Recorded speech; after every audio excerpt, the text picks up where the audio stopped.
오늘 말씀 출애굽기 39장 32절부터 43절 말씀입니다. 이스라엘 자손이 이와 같이 성막곧 회막의 모든 역사를 마치되 여호와께서 모세에게 명령하신 대로 다 행하고 그들이 성막을 모세에게로 가져왔으니 곧 막과 그 모든 기구와 그 갈고리들과 그 널판들과 그 띠들과 그 기둥들과 그 받침들과 붉은 물을 들인 순양의 가죽 덮개와 해달의 가죽 덮개와 가리는 휘장과 증거궤와 그 채들과 속죄소와 상과 그 모든 기구와 진설병과 순금 등잔대와 그 잔 곧 버려놓은 등잔대와 그 모든 기구와 등유와 금 제단과 관유와 향기로운 향과 장막 휘장 문과 놋제단과 그 놋 그물과 그 채들과 그 모든 기구와 물두멍과 그 받침과 뜰의 포장들과 그 기둥들과 그 받침들과 뜰문의 휘장과 그 줄들과 그 말뚝들과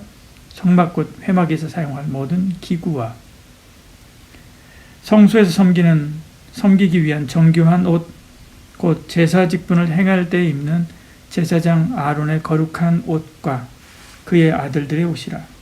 여호와께서 모세에게 명령하신 대로 이스라엘 자손이 모든 역사를 마치매 모세가 그 마친 모든 것을 본즉 여호와께서 명령하신 대로 되었으므로 모세가 그들에게 축복하였더라.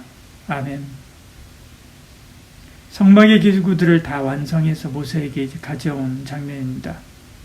모세는 말씀대로 되었는지 확인하고 축복함으로 그들의 수고를 위로하지요.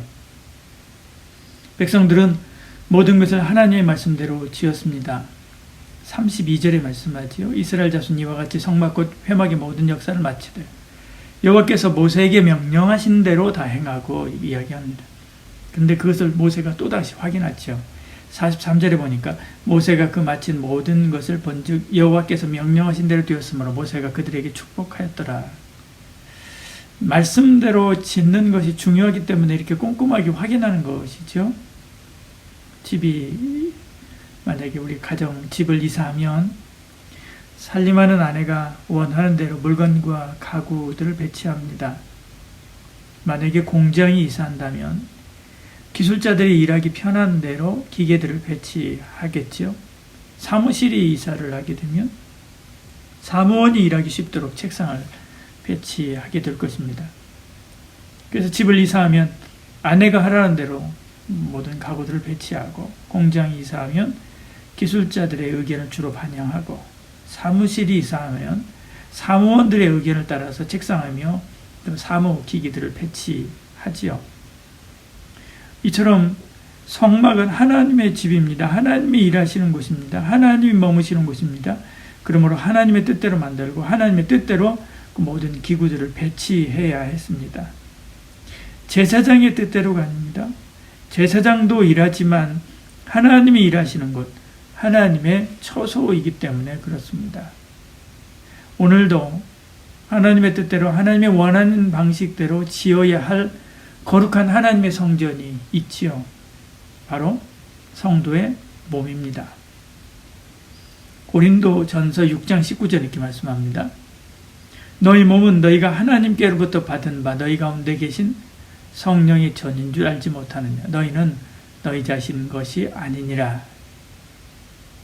성막의 기구들을 제사장의 뜻대로가 아니라 하나님의 뜻대로 만들고 배치하듯이 내 몸과 내 삶과 내 인생도 내 뜻대로가 아니라 하나님의 뜻대로 생각하고 말하고 살아야 되고 또 우리가 목표해야 될 어떤 목표를 이루어 가야만 하는 것이죠.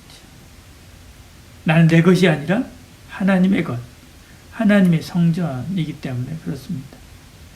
내가 일상을 살면서 나는 하나님의 성전이라고 하는 그런 의식을 가지고 살아가고 있는가 한번 생각해 봐야만 합니다. 고린도전서 3장 16절에 이렇게 말씀하죠.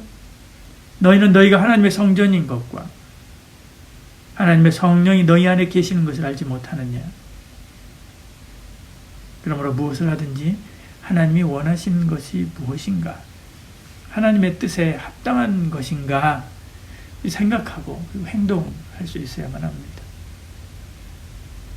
이 모든 것이 잘 되었는지 확인한 모세는 백성들을 마지막에 축복하지요. 43절에 말씀합니다. 모세가 그 마친 모든 것을 본즉 여호와의 명령대로 되었으므로 모세가 그들에게 축복하였더라. 이스라엘 백성은 그동안 인력과 재물과 재능과 정성을 다해서 말씀대로 성막을 완성했습니다. 모든 백성이 하나 되어서 이 일을 완성한 것입니다. 이 모든 일이 광야에서 이루어진 것입니다. 광야입니다. 하나부터 10까지 맨바닥에서 시작하는 것입니다. 아무것도 없는 광야에 있는 것입니다. 화로 하나도요, 망치 하나도요, 실 뽑는 물레 하나 다 처음부터 다 만들어서 해야만 하죠. 예를 들어 한번 생각해 보십시오. 출애굽하는 이스라엘 백성들이 실 뽑는 물레를 가지고 나올 리 만무하지 않습니까? 광야에서 모든 것, 맨 밑바닥부터 시작해서 그 일들을 이루어가는 거지. 하나님은 그들의 이런 충성과 헌신을 다하십니다. 그리고 모세의 손을 빌어서 그들을 복주신 것을 보지요. 이처럼 하나님의 일을 한다는 것은 결코 쉬운 일이 사실은 아닙니다. 물질도 시간도 재능도 심지어 아무것도 없는 맨바닥에서 일을 해야 될 때도 부지기수지요. 모든 것이 갖추어져 있는 세상의 어떤 직장에서의 일과는 차원이 다른 것이죠. 그래도 주의 일에 최선을 다하고 충성할 때 하나님이 갚아주십니다. 하나님은 성도의 수고를 결코 잊지 않습니다. 냉수한 그릇도 잊지 않는다고 주님이 말씀하지 않습니까? 1000배 만배 갚아주십니다. 인생은 생각보다 짧습니다. 충성하십시오. 우리를 위한 영광의 면류관이 예비되어 있는 줄 믿으시길 바랍니다. 주 앞에서 하나님 기뻐하는 그런 삶을 살아가는 저와 여러분 되기를 축복합니다. 기도하겠습니다. 사랑이 많으신 우리 하나님, 오늘 하루도 하나님의 성전답게 살기를 원합니다. 하나님께서 영광의 구름 기둥과 불 기둥으로 우리를 안보하시고 우리의 모든 행로 중에 복에 복을 더하여 주시고 하나님의 그 크신 팔로 안위하여 주시옵소서. 예수님 이름으로 기도드립니다. 아멘.